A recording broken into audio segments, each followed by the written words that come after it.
Absolute Wonder Woman has met many goddesses, and today she finds herself before Athena, goddess of war and wisdom, questioning her about the curse of Medusa.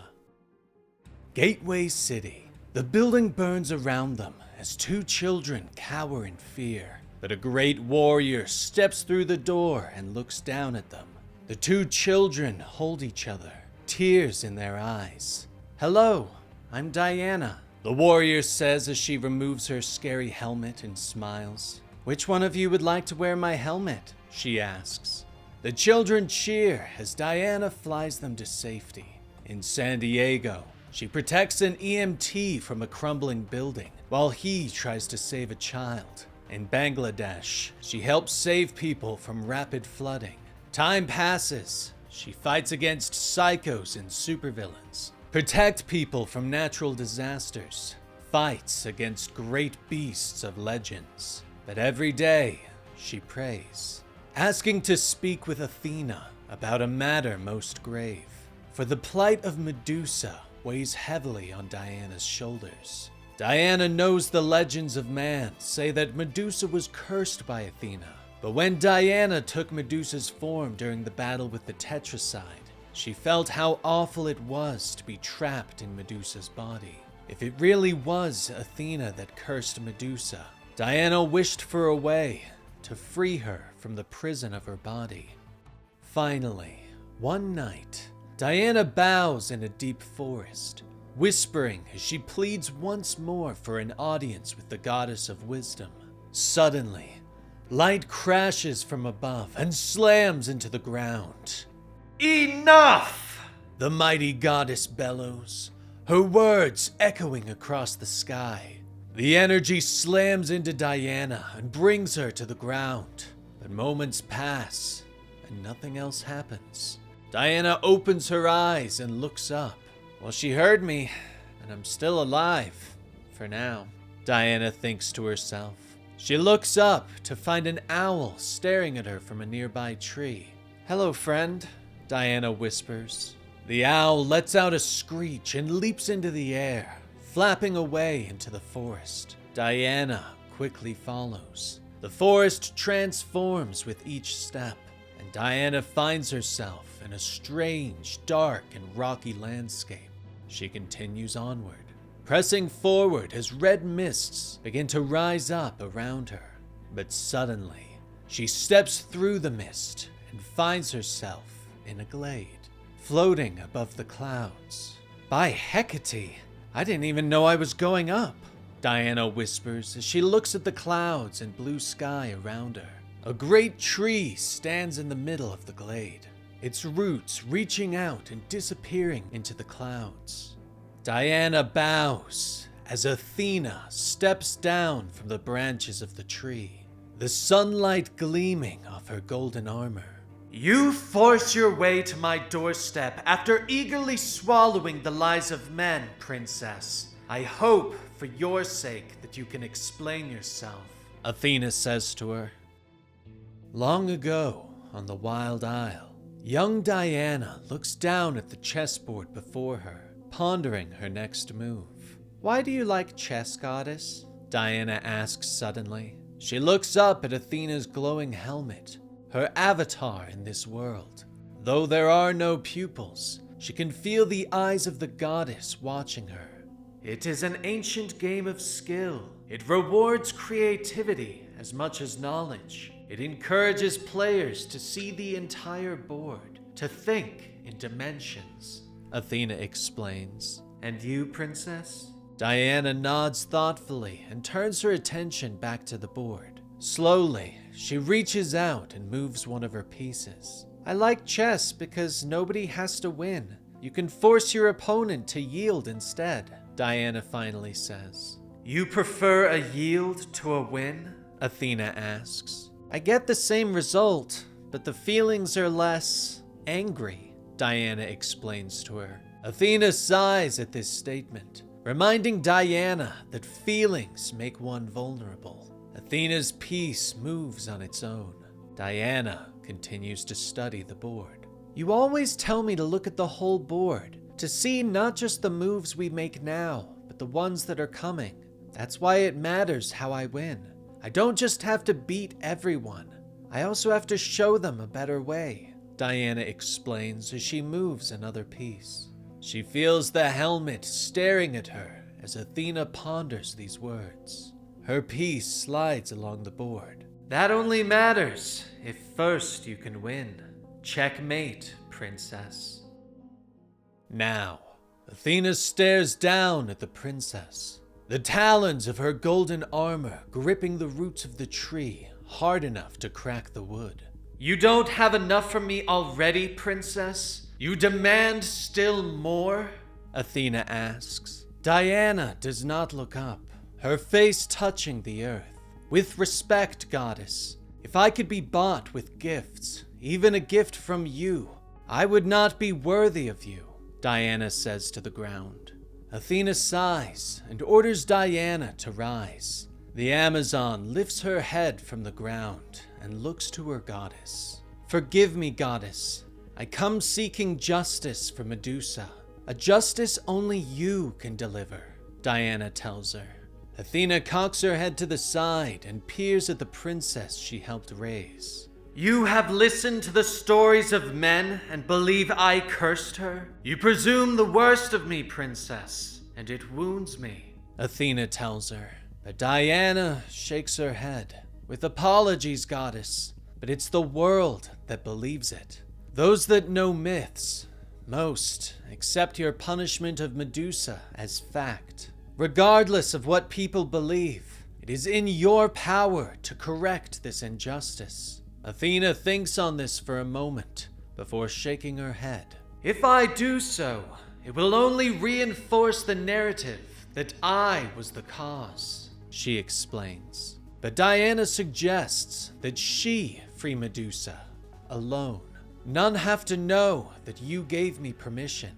Athena finally accepts this idea, though warns that she will not aid Diana if things go poorly.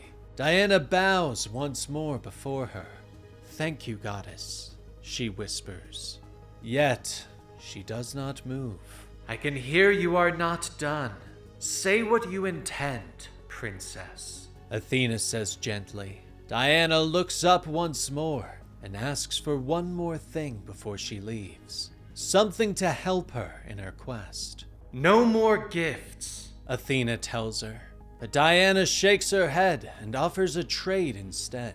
All of her powers for the one thing she needs to succeed. And what gift would you expect in return for such an offer?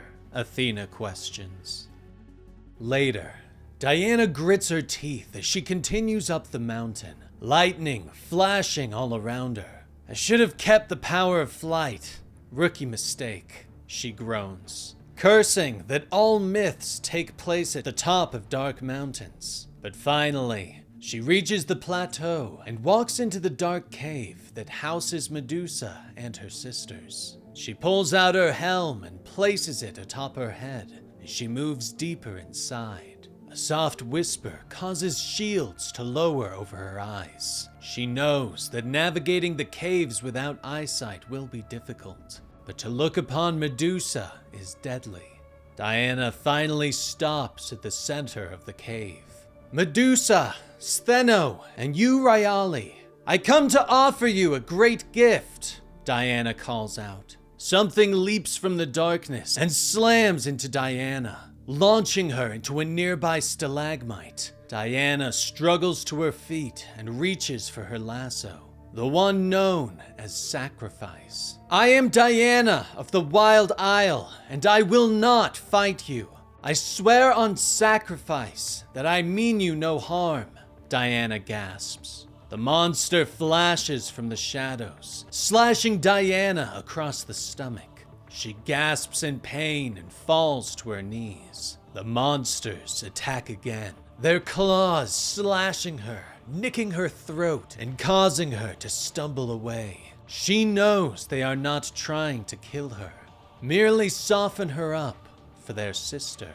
Another blow comes, this one knocking the helmet away. But Diana shuts her eyes tight, refusing to open them. Finally, the attacks stop, but Diana is not alone. Something slithers from the dark, and Diana knows it's her. "It's the end for you, foolish princess. Embrace your fate," Medusa hisses as her serpentine body wraps around Diana and begins to tighten. Medusa leans in close, and Diana can feel her breath on her face. Finally, she opens her eyes. Nothing happens. Medusa rears back in shock. It has been centuries since she's looked someone in the eyes, since someone has looked into hers. Tears begin to well and fall. Slowly, Diana reaches out for the woman and caresses her cheek. "Sister, your punishment is so cruel you have forgotten what kindness is. But I see you," Diana whispers. Medusa releases her, allowing the Amazon to fall to the floor. Diana struggles to her feet and looks up at the great snake woman. "I am Diana of the Wild Isle, daughter of Circe. I have traded all my power for the ability to withstand your gaze. I come to you in friendship, with an offer to free you from your curse," Diana tells her, holding out the lasso sacrifice, which can control transfiguration. "Whatever holds it may choose its shape, but your heart and mind must be clear and focused. If you are afraid, if you panic, it can go wrong. I have seen it," Diana tells her. Medusa raises an eyebrow at the idea and questions why Diana would help her. "With this lasso, I borrowed your shape to defeat a tetracide. I found the form an unfathomable prison.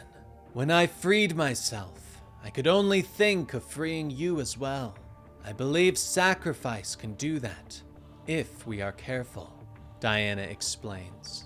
Medusa slowly reaches out for the lasso, but pauses.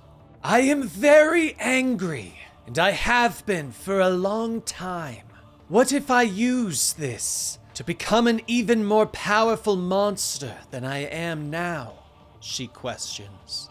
"At least you will have chosen it yourself," Diana whispers. Finally, Medusa nods and takes hold of the lasso. "I will take your bargain, princess. Show me what I must do," she says. Diana wraps the lasso around Medusa's arm and holds tight to the other end. Green light begins to glow in the cave, and Diana is forced to avert her eyes. When the light fades, Diana looks up to see Medusa standing before her, return to her true form, that of a giant with wings. "You return to your original form?" Diana asks. Medusa smiles and nods as her sisters stare from the shadows in surprise. "Yes, I didn't know that I was in love with it before, but I missed it greatly once lost," Medusa tells her. Stheno and Euryale step from the shadows and embrace their long-lost sister, tears in their eyes. Diana slowly steps away, leaving the family alone. "I cannot believe that a dumb human has fixed you. What did she call herself? Was it Dinah?" one of them says. Diana hears this and smiles, thinking of how the truths of myths can be morphed over time. Diana leaves the caves and finds that her powers have returned. She flies towards the beach below and finds the golden Athena waiting for her. "Well done, princess. I have always admired your game. Creative solutions were ever your style. It suited you well then, and it still does now," Athena tells her. "I appreciate that, goddess, but I never beat you," Diana reminds her. Slowly, Athena floats back up into the sky. "I think if we played today, you would win," Athena calls to her.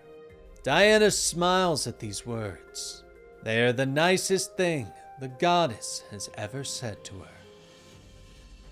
And that was the complete story for Absolute Wonder Woman 2026 Annual #1 by Kelly Thompson. A fun story of Diana handling some myths from the Absolute Universe. What did you think? Let me know in the comments down below. And like and subscribe to help out the channel. I'm Dan with Comicstorian, and we will see you next time. Rest in peace, Benny.